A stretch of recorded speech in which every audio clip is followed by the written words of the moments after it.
तो एकेडमी के online platform में मैं अंकित मिश्रा आप सभी का हार्दिक स्वागत करता हूं। आज की क्लास में हम एक नई क्लास की शुरुआत करने जा रहे हैं और उस क्लास का नाम है कक्षा 11वीं।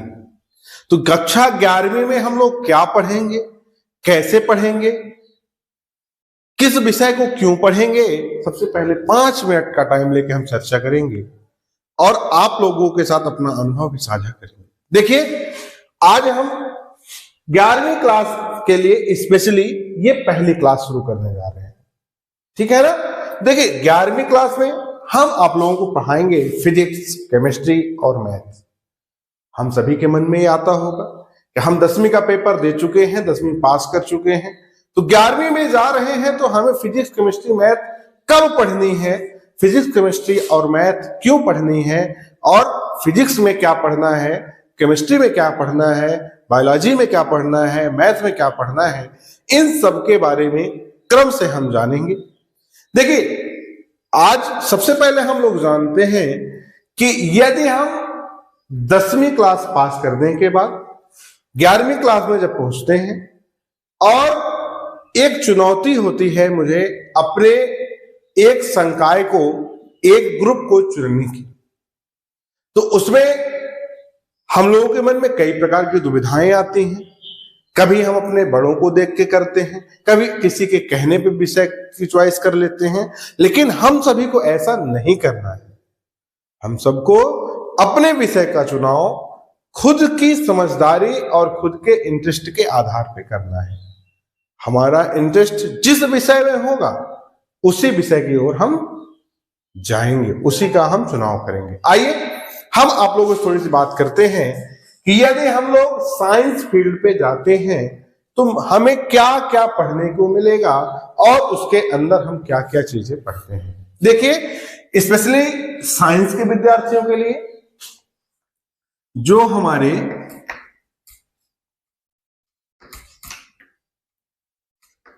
साइंस के विद्यार्थी हैं, जो साइंस के विद्यार्थी हैं उनके लिए 2 फील्ड बनते हैं। वो 2 फील्ड कौन कौन से बनते हैं? पहला बनता है मैथ का फील्ड और दूसरा बनता है बायो का फील्ड, ठीक है ना। अब मैथ और बायो दोनों में क्या अंतर होता है, क्रम से हम एक एक करके जानते हैं। जब हम साइंस ग्रुप का चयन करते हैं तो वहां से हमें 2 चुनौतियां मिलती हैं, या तो हम मैथ के विद्यार्थी होंगे या तो बायोलॉजी के विद्यार्थी होंगे। अगर हम मैथ ग्रुप का चयन करते हैं तो हम लोगों को मुख्य रूप से फिजिक्स, केमिस्ट्री,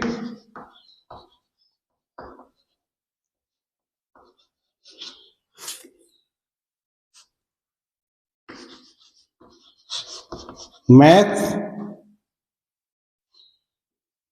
इंग्लिश और हिंदी पढ़ने की आवश्यकता होती है। लेकिन यदि हम यहीं से एक छोटा सा परिवर्तन कर दें और हम मैथ फील्ड पे ना जाकर के जीव विज्ञान या बायोलॉजी का चयन करते हैं तो वहां से हमें यही सेम फिजिक्स, केमिस्ट्री,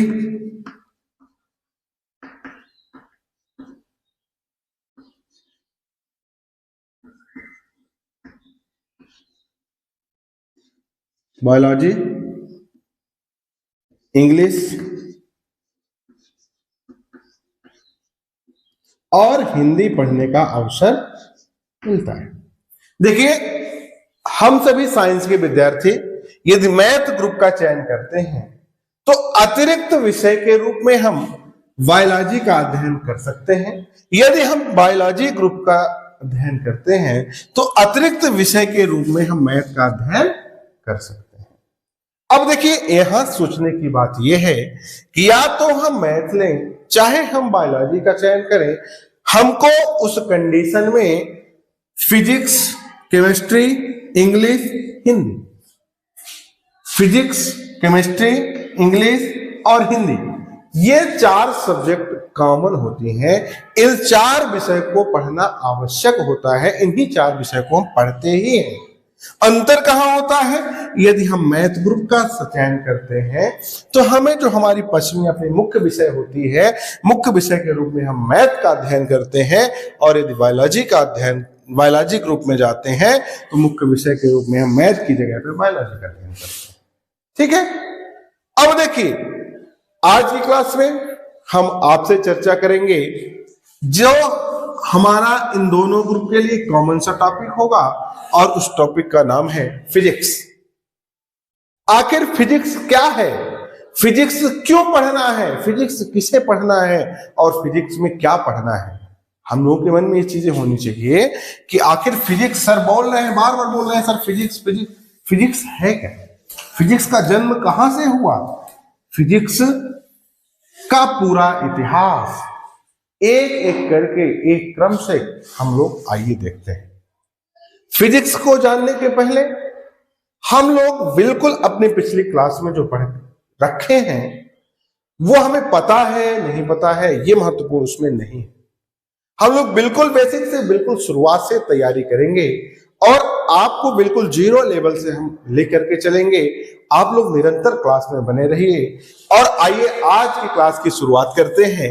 और आज की क्लास का हमारा पहला पॉइंट होगा साइंस, जिसे हम लोग बोलते हैं विज्ञान। देखिए हम लोग पहले से भी लगातार पढ़ रखे हैं कि विज्ञान किसे कहते हैं, साइंस क्या होता है। आखिर हम साइंस फील्ड पे जाने वाले हैं, मैथ फील्ड पे जाने वाले हैं, तो सबसे पहले हमें ये पता होना चाहिए कि आखिर साइंस कहते किसे हैं, साइंस आया कहां से, और साइंस का क्या मतलब है। ठीक है, आइए एक एक करके शुरू से देखते हैं साइंस कहते किसे हैं। तो देखिए साइंस, सबसे पहली चीज हम ये जान लेते हैं कि साइंस की जो व्युत्पत्ति हुई है वो किस भाषा के किस शब्द से हुई है। तो जो साइंस की उत्पत्ति है वो लैटिन के एक शब्द साइंसा से हुई है। किससे हुई है? जो साइंस है, जो हमारी साइंस है, लिख लेते हैं, इसकी उत्पत्ति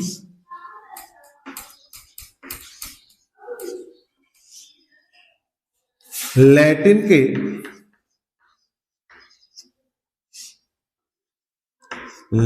के शब्द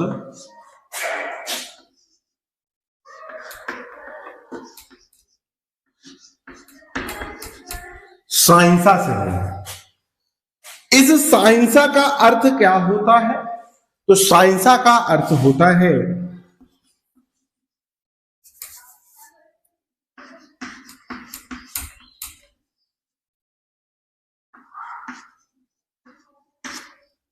जिसका अर्थ होता है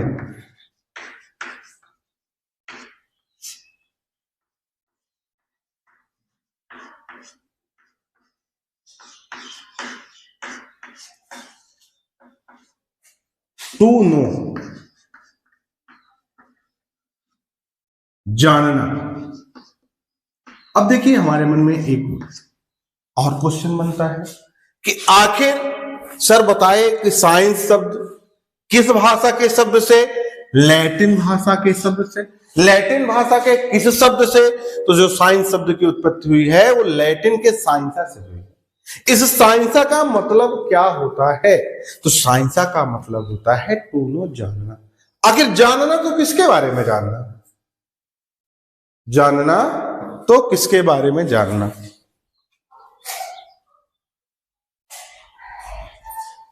तो हम लोग देख लेते हैं कि अब इसकी परिभाषा ये कहते हैं किसके बारे में जानना? तो प्रकृति और जो हमारे प्रकृति में घटनाएं घटित हो रही हैं उनके बारे में जानना। तो कैसे जानना? आखिर विज्ञान क्या हुआ, कैसे जानना?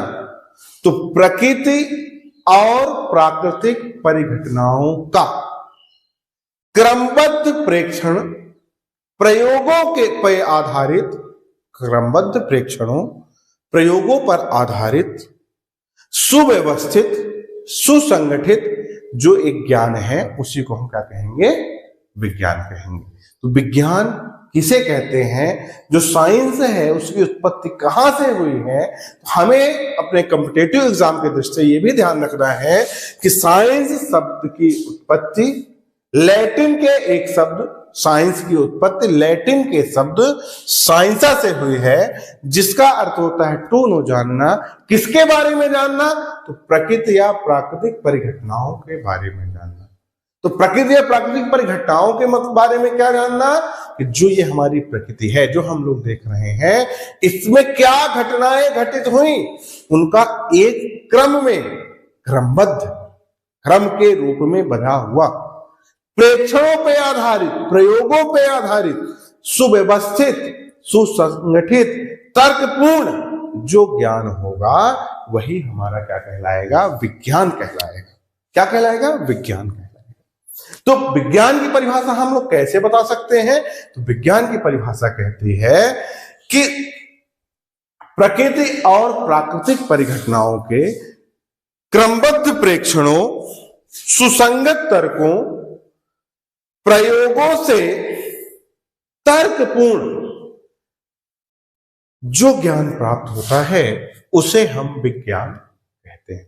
आइए अब एक बार और इसको देख लेते हैं कि आखिर जो हम शुरुआत किए हैं, जो साइंस आया, साइंस कहां से आया, किस भाषा के शब्द से आया, उसका क्या मतलब हुआ? तो साइंस लैटिन के शब्द साइंसा से इसकी उत्पत्ति हुई। अब इस साइंसा का क्या मतलब हुआ? साइंसा का मतलब हुआ टू नो। टू नो मतलब जानना। किसके बारे में जानना? जो प्रकृति और प्राकृतिक परिघटनाएं हैं इनके बारे में। कैसे जानना? क्रमबद्ध, तर्कपूर्ण, प्रयोगों द्वारा, प्रेक्षणों द्वारा एक स्पष्ट निश्चित जो ज्ञान प्राप्त हुआ वही हमारा क्या कहलाया? विज्ञान कहलाया। ठीक है।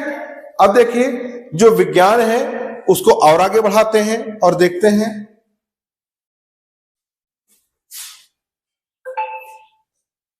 देखिए जो हमारा विज्ञान है उसे हम अध्ययन की दृष्टि से कितने भागों में बांटते हैं उसके बारे में आइए जानते हैं। ठीक है।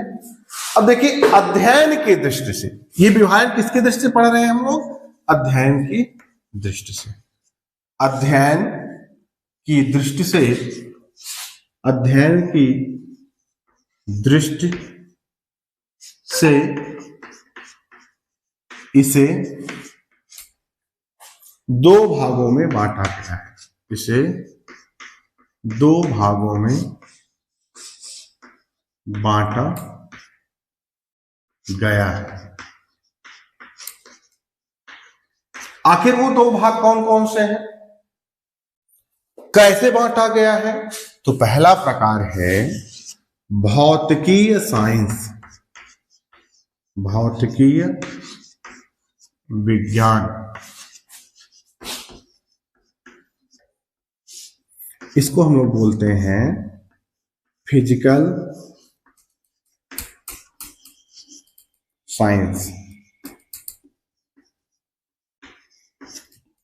और दूसरा भाग है जैव विज्ञान,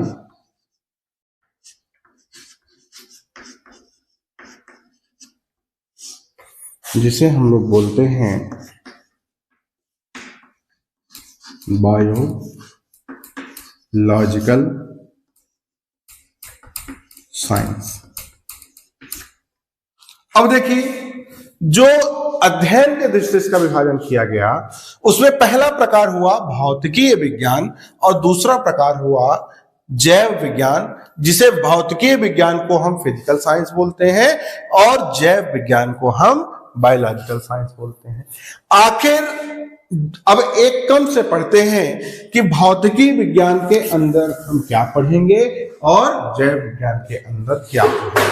तो देखिए जो भौतिकी विज्ञान है, भौतिकी विज्ञान के अंतर्गत हम भौतिकी, रसायन, खगोल विज्ञान, भूविज्ञान का अध्ययन करते हैं। जो हमारी भौतिकी विज्ञान है, जो फिजिकल साइंस है, इसके अंतर्गत हम किनका अध्ययन करते हैं? तो फिजिकल साइंस के अंतर्गत हम भौतिकी, रसायन,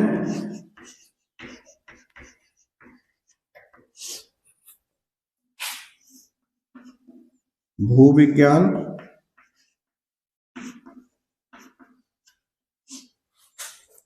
और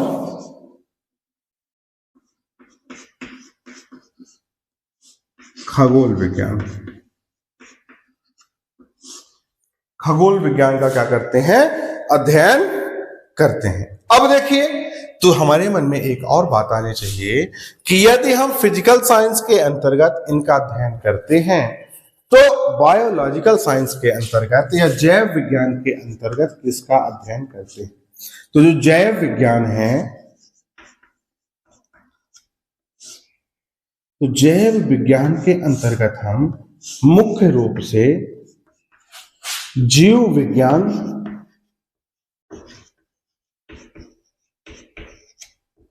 और वनस्पति विज्ञान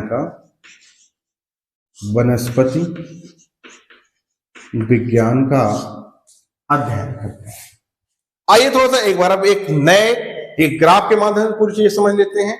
अभी तक हम लोगों ने क्या क्या चीजें पढ़ी हैं, कम समय में ज्यादा कुछ समझने का प्रयास करते हैं।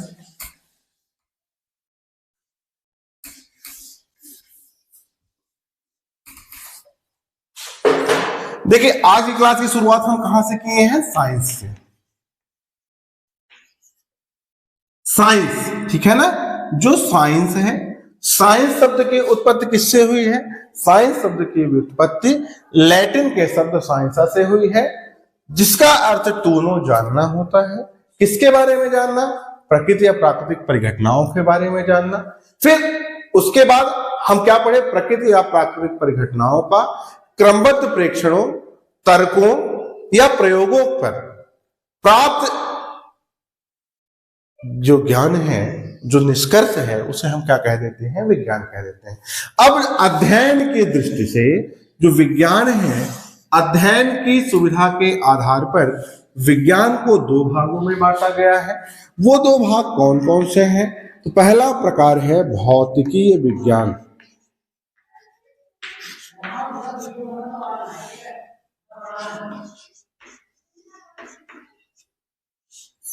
Physical science.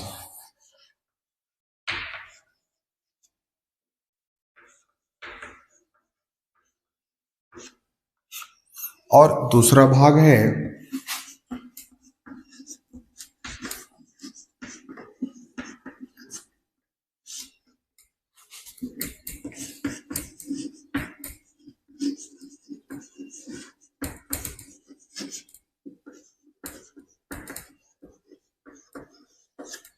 अब देखिए, जो भौतिकी विज्ञान है, इसे भी बांटा गया है। इसका विभाजन किस किस पे आधार पे किया गया है? इसका जो विभाजन किया गया, उसमें बांटा गया भौतिकी, रसायन,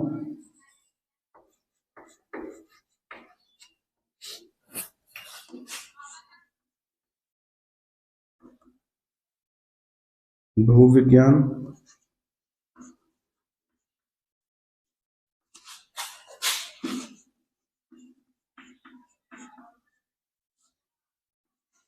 खगोल विज्ञान। अब देखिए, जो हमारे बायोलॉजिकल साइंस है, इसे भी दो भागों में बांट दिया गया है। और वो दो भाग कौन कौन से हैं? पहला है जीव विज्ञान और दूसरा है वनस्पति विज्ञान।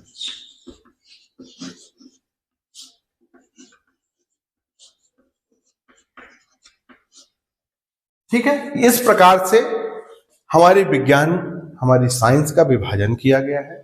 ये किस सुविधा को ध्यान में रखते हुए किया गया है? ये अध्ययन को दृष्टिगत रखते हुए किया गया है। कहां से किसका विभाजन? साइंस। साइंस शब्द की उत्पत्ति, ये कॉम्पिटिटिव एग्जाम के लिए भी महत्वपूर्ण है कि किस भाषा के किस शब्द से लिया गया है।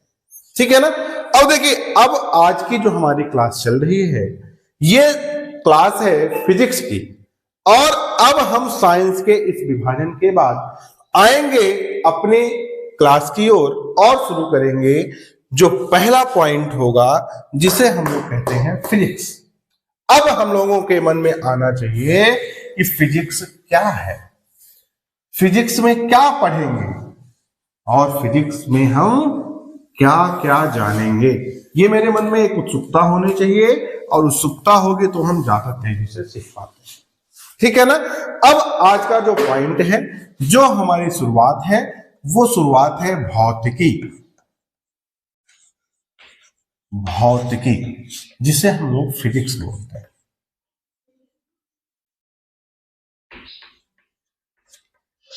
सबसे पहले देखिए, आज की जो क्लास है बिल्कुल बेसिक क्लास है, बिल्कुल परिचय का क्लास है। आज हम किसी सिलेबस पे चर्चा नहीं करेंगे, हम केवल परिचय पे बात करेंगे। जो आज की क्लास है वो हमारे कक्षा 11वीं फिजिक्स का परिचय है, साइंस का परिचय है, क्लासिफिकेशन ऑफ साइंस है, विज्ञान का वर्गीकरण है कि किस किस शाखाओं में बांटा गया, उसके अंदर क्या क्या पढ़ेंगे। अब हम जो हमारी क्लास है फिजिक्स की, और फिजिक्स की क्लास की अब शुरुआत हो रही है, और शुरुआत में भी आज की क्लास में केवल परिचय के बारे में हम लोग जानेंगे। और आज का जो पॉइंट होगा उसमें हम चर्चा करेंगे कक्षा 11वीं के पहले चैप्टर की, जिसका नाम है भौतिक जगत। भौतिक जगत, या इसी को हम लोग बोलते हैं फिजिकल वर्ल्ड। अब देखिए, भौतिक जगत, सबसे पहले हम लोगों के मन में एक क्वेश्चन आना चाहिए कि आखिर फिजिक्स क्या है, फिजिक्स की व्युत्पत्ति कहां से हुई, फिजिक्स का मतलब क्या होता है, फिजिक्स में हम क्या सीखेंगे। ठीक है ना। तो सबसे पहले हम जान लेते हैं कि जो फिजिक्स शब्द है, कौन सा शब्द है, फिजिक्स। आखिर फिजिक्स शब्द की व्युत्पत्ति किस भाषा से, जिस प्रकार हम आपको बताए कि साइंस शब्द की, जो साइंस है उसकी उत्पत्ति लैटिन के शब्द साइंस से हुई, उसी प्रकार जो फिजिक्स है, तो फिजिक्स शब्द की जो उत्पत्ति है, जो फिजिक्स की व्युत्पत्ति है,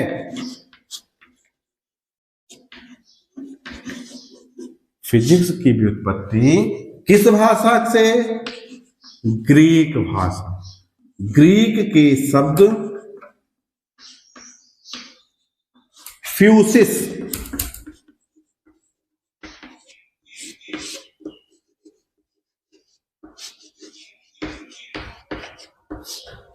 फ्यूसिस से हुई, जिसका अर्थ होता है नेचर, प्रकृति। जिसका अर्थ क्या है,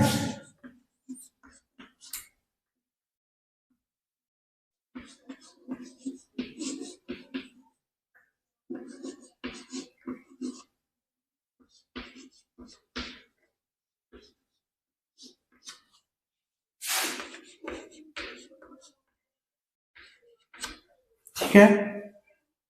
फिजिक्स क्या है, सबसे पहला क्वेश्चन। तो फिजिक्स की उत्पत्ति कहां से हुई, दूसरा क्वेश्चन। और फिजिक्स में हम क्या जानेंगे, हमारा तीसरा क्वेश्चन। सबसे पहली चीज हम जान लेते हैं कि जो फिजिक्स है, फिजिक्स के उत्पत्ति ग्रीक के शब्द फ्यूसिस से हुई। जो फिजिक्स है वो ग्रीक के शब्द फ्यूसिस से बना है। फ्यूसिस का मतलब क्या होता है, फ्यूसिस किससे जुड़ के बना है, फ्यूसिस का जो अर्थ है वो किससे है, प्रकृति से है, नेचर से है। और प्रकृति में जो हम लोग देख रहे हैं, जो घटनाएं हमारे प्रकृति में घटित हो रही हैं, अब वहीं पे दो चीजें आती हैं, एक प्रकृति और दूसरा प्राकृतिक परिघटना। प्राकृतिक परिघटना क्या होती है, हम लोग देखते हैं कि आंधी तूफान आता है, ज्वालामुखी आता है, भूकंप आता है ना, बादल फटते हैं, बारिश होती है। ये सब क्या है, ये प्रकृति में अवांछनीय परिवर्तन, या प्रकृति में होने वाले जो परिवर्तन, या प्रकृति में घटित होने वाले जो परिवर्तन, यही सब हमारे क्या है, प्राकृतिक परिघटनाएं हैं। जो घटनाएं प्रकृति में घटित हुई वो प्राकृतिक परिघटना हुई। ठीक है ना। अब देखिए, अब इन सब से हम जोड़ेंगे अपने फिजिक्स को, अपनी भौतिकी। फिजिक्स की उत्पत्ति ग्रीक के शब्द फ्यूसिस से हुई है, जिसका अर्थ हुआ नेचर। अब इसके बाद हम अपने पॉइंट पे आए, फिजिक्स आखिर है क्या, फिजिक्स कहते किसे हैं, फिजिक्स किसकी शाखा है। तो फिजिक्स किसकी शाखा है, फिजिक्स विज्ञान की शाखा है। फिजिक्स में हम क्या पढ़ेंगे, फिजिक्स किसकी शाखा है? तो भौतिकी विज्ञान की शाखा है। कैसी शाखा है? विज्ञान की वह शाखा जिसके अंतर्गत प्रकृति या प्राकृतिक परिघटनाओं से संबंधित अध्ययन करते हैं, भौतिकी कहलाता है, फिजिक्स कहलाता है। अब दूसरी चीज, प्रकृति और प्राकृतिक परिघटना का क्या मतलब हुआ? तो हम लोग देख रहे हैं कि जो फिजिक्स है, जो नेचर है, वही तो प्रकृति है, और इस प्रकृति में जो भी परिवर्तन हुए वो क्या हुए? प्राकृतिक परिघटनाएं हुई। प्रकृति और प्राकृतिक परिघटनाओं का विज्ञान की जिस शाखा में हम अध्ययन किए, वही शाखा हमारी कौन सी शाखा कहलाई? फिजिक्स कहलाई, भौतिकी कहलाई। अब दूसरे रूप में भौतिकी को कैसे परिभाषित कर सकते हैं? तो दूसरे रूप में हम कह सकते हैं कि विज्ञान की वह शाखा या भौतिकी विज्ञान की वह शाखा है जिसके अंतर्गत द्रव्य, ऊर्जा या उनकी अंतर क्रियाओं से संबंधित अध्ययन करते हैं। अब देखिए क्या बोले? विज्ञान की वह शाखा जिसके अंतर्गत द्रव्य, ऊर्जा व उनकी अंतरक्रिया, द्रव्य और ऊर्जा के मध्य जो अंतर क्रियाएं हो रही हैं, उनका जहां अध्ययन हम किए, वो कौन सी शाखा कहलाई? भौतिकी कहलाई। मतलब दूसरी परिभाषा हम दूसरे रूप में क्या जाने कि प्रकृति या प्राकृतिक परिघटनाओं का विज्ञान के जिस शाखा में अध्ययन किया जाता है, वो भौतिकी कहलाता है। दूसरी परिभाषा क्या कहलाई भौतिकी की? कि विज्ञान की वह शाखा जिसके अंतर्गत द्रव्य, ऊर्जा व उनकी अंतर क्रियाओं से संबंधित अध्ययन किया जाता है, उसे हम भौतिकी कहते हैं। ठीक है, ठीक है। अब आइए देखते हैं। अब हमको एक नया शब्द यहां से मिल रहा है। बार बार हम बोल रहे हैं कि द्रव्य, ऊर्जा, उनकी अंतर क्रिया। तो मेरे मन में एक क्वेश्चन आना चाहिए कि आखिर ये द्रव्य क्या है? आखिर द्रव्य क्या है? द्रव्य जिसे हम लोग मैटर बोलते हैं।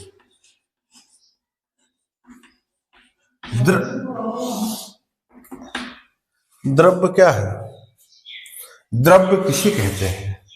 तो द्रव्य वह पदार्थ जिसका द्रव्यमान होता है, जो स्थान घेरता है। जैसे मान लीजिए इसका कुछ ना कुछ द्रव्यमान है, ये कहीं रखेंगे तो यह स्थान घेरेगा कि नहीं घेरेगा? ऐसा पदार्थ जिसका कुछ ना कुछ द्रव्यमान होता है, जो स्थान घेरता है, उसे हम क्या कहते हैं? द्रव्य कहते हैं, मैटर कहते हैं। ठीक है ना? अब देखिए कैसे द्रव्यमान हो गया, स्थान घेर लिया, तो उसको हम कैसे द्रव्य कह सकते हैं? तो वह पदार्थ जिसका कुछ ना कुछ द्रव्यमान होता है, जो स्थान घेरता है, जिनका अनुभव हम अपने ज्ञानेंद्रियों द्वारा कर सकते हैं, उन्हें द्रव्य कहा जाता है। जैसे जैसे क्या हो सकता है? जैसे बताइए। तो जैसे के लिए हम बता सकते हैं कि हवा, पानी, लकड़ी, लोहा, और इसी प्रकार के कई उदाहरण भी हो सकते हैं। जैसे हम बात करें लोहे की, तो लोहे को हम देख भी सकते हैं। लोहा कहीं पे होगा तो लोहे का द्रव्यमान भी होगा, कहीं रखा जाएगा तो स्थान भी घेरेगा। जिस पदार्थ का द्रव्यमान हो, जो स्थान घेरता हो, जो इसका द्रव्यमान हो, जो स्थान घेरे, जिसे हम अपनी आंखों से देख सकें, अपने ज्ञान के इंद्रियों से महसूस कर सकें, वही तो द्रव्य है। तो हम लकड़ी को महसूस कर सकते हैं, लकड़ी का ये द्रव्यमान है। लकड़ी कहीं रखी होगी तो स्थान घेरेगी, और उसको हम पास में जाएंगे तो महसूस करेंगे ये लकड़ी है। उसे हम क्या कहेंगे? द्रव्य कहेंगे। तो द्रव्य को भी विभाजित कर दिया गया, द्रव्य को भी 3 भागों में बांट दिया गया। और वो 3 भाग कौन कौन से हुए? तो वही उसके 3 भाग हुए: ठोस, द्रव, गैस। ठीक है। तो ठोस क्या होते हैं? ठोस को हम बोलते हैं सॉलिड। इसको द्रव को क्या बोलते हैं? लिक्विड। चलिए आइए समझते हैं क्रम से। ठोस क्या होता है? कम समय में थोड़ा सा खत्म करेंगे। देखिए ठोस क्या होता है? ऐसे पदार्थ, ठीक है ना, ऐसे पदार्थ जिनके आकार और आयतन दोनों निश्चित होते हैं। ऐसे पदार्थ जिनके आकार और आयतन दोनों निश्चित होते हैं उन्हें हम ठोस कहते हैं। तो द्रव किसे कहते हैं? तो द्रव की परिभाषा क्या होती है? तो वे पदार्थ जिनका आयतन तो निश्चित होता है किंतु आकार निश्चित नहीं होता है उन्हें हम द्रव कहते हैं। तो गैस किसे कहते हैं? ऐसे पदार्थ, वे पदार्थ जिनके ना तो आकार निश्चित होते हैं और ना ही आयतन निश्चित होते हैं, ना ही आकार निश्चित होते हैं, उन्हें हम क्या कहते हैं? गैस कहते हैं। आइए शुरू से देख लेते हैं द्रव्य किसे कहते हैं। तो ऐसे पदार्थ जिसका द्रव्यमान होता है, जो स्थान घेरता है, जिनका अनुभव अपने ज्ञानेंद्रियों द्वारा कर सकते हैं, उन्हें द्रव्य कहा जाता है। द्रव्य को कितने भागों में बांटा गया है? द्रव्य को 3 भागों में बांटा गया है। वो 3 भाग कौन कौन से हैं? वो 3 भाग है ठोस, द्रव, गैस, सॉलिड, लिक्विड, गैस। अब देखिए ठोस क्या होते हैं? ऐसे पदार्थ जिनके आकार और आयतन दोनों निश्चित होते हैं ठोस कहलाते हैं। ऐसे पदार्थ जिनके आयतन तो निश्चित होते हैं किंतु आकार निश्चित नहीं होता उन्हें हम द्रव कहते हैं। और ऐसे पदार्थ जिनके आकार, आयतन दोनों निश्चित नहीं होते, ना तो आकार निश्चित होता है ना ही आयतन निश्चित होता है, उन्हें हम गैस कहते हैं। तो एक इसी के साथ दूसरा शब्द जुड़ा, ऊर्जा।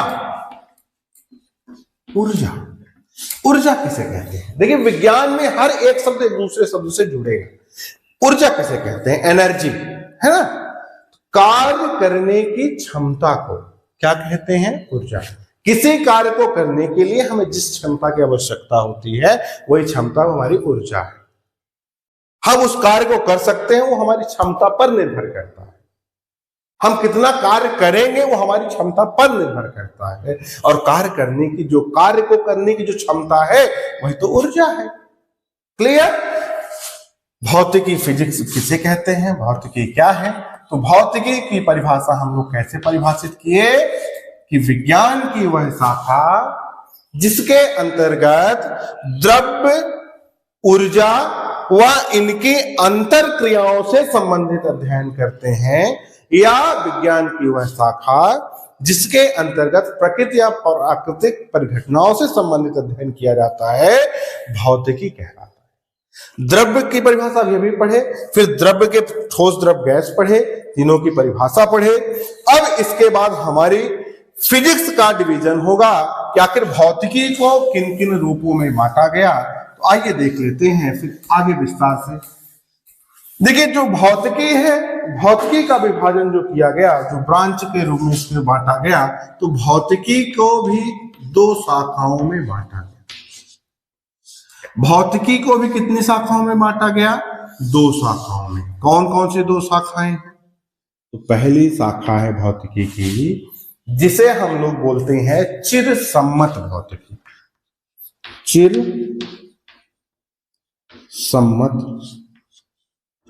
भौतिकी,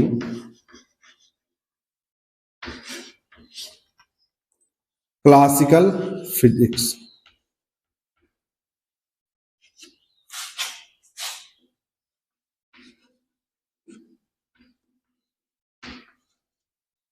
और जो दूसरा भाग है इसे हम लोग बोलते हैं आधुनिक भौतिकी।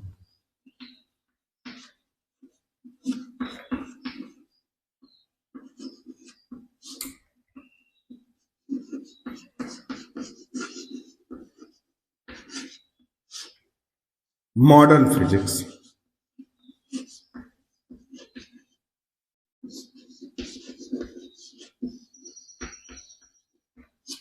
देखिए जब भौतिकी को भी 2 शाखाओं में बांट दिया गया। कौन कौन सी 2 शाखाएं? पहली शाखा क्लासिकल फिजिक्स और दूसरी शाखा होगी मॉडर्न फिजिक्स। देखिए हम लोग जो हमारी कक्षा 11वीं है, कक्षा 11वीं में हम लोग मुख्य तौर से क्लासिकल फिजिक्स पढ़ते हैं और क्लास 12th में लगभग हम लोग मॉडर्न फिजिक्स पढ़ते हैं। कुछ पॉइंट का अध्ययन जैसे इलेक्ट्रॉनिक्स का अध्ययन हम यहां कर लेते हैं। बाकी स्पेशली जो हमारा सिलेबस डिजाइन किया गया है, वो क्लासिकल फिजिक्स को हम लोग 11वीं में डिजाइन किया गया है, 11वीं में पढ़ लेते हैं, और जो मॉडर्न फिजिक्स है उसको हम लोग 12th में पहुंच के पढ़ते हैं। अब देखिए, चिर सम्मत भौतिकी और आधुनिक भौतिकी का जो विभाजन हुआ, तो आखिर विभाजन होने के कुछ न कुछ कारण होते हैं। तो जो 1900 ईस्वी के पहले की फिजिक्स थी उसे हम चिर सम्मत भौतिकी कहें, और जो उसके बाद की टेक्नोलॉजी है, जो उसके बाद की फिजिक्स है, उसे हम मॉडर्न फिजिक्स कहें। आइए कल की क्लास से हम शुरुआत करेंगे अपने फिजिक्स की, और हमारे फिजिक्स की कक्षा 11वीं की शुरुआत होगी चिर सम्मत भौतिकी क्लासिकल फिजिक्स से। आज ये क्लास सिलेबस के लिए नहीं थी, ये क्लास का उद्देश्य था आपको फिजिक्स का परिचय बताना, आपको विज्ञान का परिचय देना। अगली क्लास में अब हम अपने सिलेबस के साथ उपस्थित होंगे और आप लोगों को फिजिक्स से बिल्कुल एक क्रम में सिलेबस के आधार पर पूरी तैयारी कराने के हिसाब से आप लोग भी तैयारी के लिए बिल्कुल मन बना लीजिए और अच्छे से बेहतर करने का संकल्प ले लीजिए, और अपने नोट्स बुक के साथ मिलिए। अगली क्लास में फिर मिलेंगे। प्रतिदिन अब हमारी क्लास फिजिक्स की भी होगी, इसी प्रकार हमारी प्रतिदिन केमिस्ट्री की क्लास होगी, मैथ की क्लास होगी। अब हम लोग किसी भी विषय में पीछे नहीं रहेंगे, हर विषय पे आगे चलेंगे और सबको बिल्कुल बेसिक टू एडवांस हमारा लक्ष्य होगा। कल की क्लास में हम फिर से मिलते हैं और कल की क्लास होगी 11वीं फिजिक्स की। आज की क्लास में हम लोगों ने इंट्रोडक्शन देखा। आपको फिजिक्स से डरना नहीं है, मुकाबला करना है। फिजिक्स बहुत अच्छी विषय है, उसे करके सीखना है। करके सीखना ही फिजिक्स है। फिजिक्स कहती है करिए और निष्कर्षों पे चलिए। यदि आपका इरादा पक्का है तो आप फिजिक्स बहुत अच्छे से सीख पाएंगे। अगली क्लास में फिर मिलेंगे और नई उम्मीदों के साथ, नए उत्साह के साथ अब फिजिक्स की अगली क्लास से शुरुआत होगी और वो क्लास होगी लेक्चर नंबर 1 फिजिक्स क्लास 11। धन्यवाद।